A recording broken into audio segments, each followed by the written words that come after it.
Hi, I'm Tom Sullivan, Executive Editor of HIMSS Media, and joining me today is Ed Ricks, VP and CIO of Beaufort Memorial Hospital.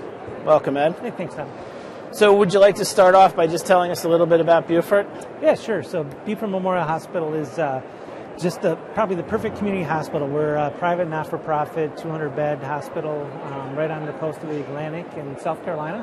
So it's a beautiful area. It kind of poses its own challenges from disaster recovery planning and things like that, but great place to live and very busy general acute hospital, busy outpatient volume. And we've been extremely full this last 6 or 8 months. And so Oh, really? I guess that's good, but also poses some challenges.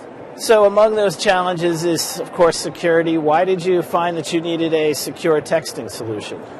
You know, it's funny, a couple years ago when I was talking to a lot of our physicians and what they were actually doing in the real world, I started talking to some of my colleagues and asked them how are they handling texting because, you know, it's going on in your organization and it should be, if it's got protected health information, I think you've got some things you got to do from a HIPAA perspective. Sure. And a lot of people said, well, we just have a policy that says we don't allow texting. And I thought, well, that sounds great, but in reality, that's not going to do you any good because physicians know how to become more efficient. I think they're so busy today and trying to become more efficient. So that's why we started looking at solutions for us. So then what led you to select Imprivata Cortex? I guess the nice thing was we already had a relationship with them, and so I know that their focus is on healthcare security and workflows. And so they were just coming out with their new product called Cortex at the time, and we sort of jumped on the bandwagon actually to be a beta customer at the time, but now they've got hundreds of customers, I think, with the product. And what are the results that you've seen from Imprivata Cortex?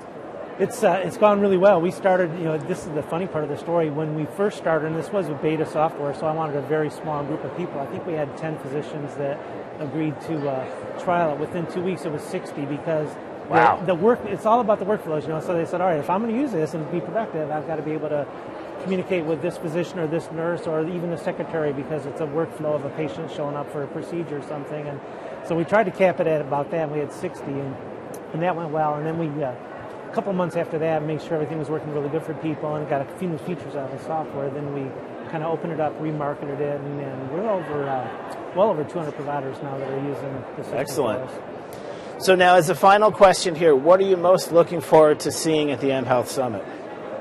You know, my thing is, and we had a nice conversation a moment ago, I think that a lot of people have some really cool ideas for these in devices or monitoring and haven't quite figured out yet how to tie that back into improving the healthcare of the folks in our community. And I think that's what's critical, is that it somehow becomes practical. And so what I'm really curious to see is how people are going to take those really neat solutions, because mobility is going to be the answer, and tie it back into something that helps us sort of navigate for these patients while they're not in the hospital, to keep the ones who don't belong in the hospital out of the hospital, you know, and certainly population health is what that's all about, I think. That's something we've certainly heard a lot about at the show here. So thank you for joining me today.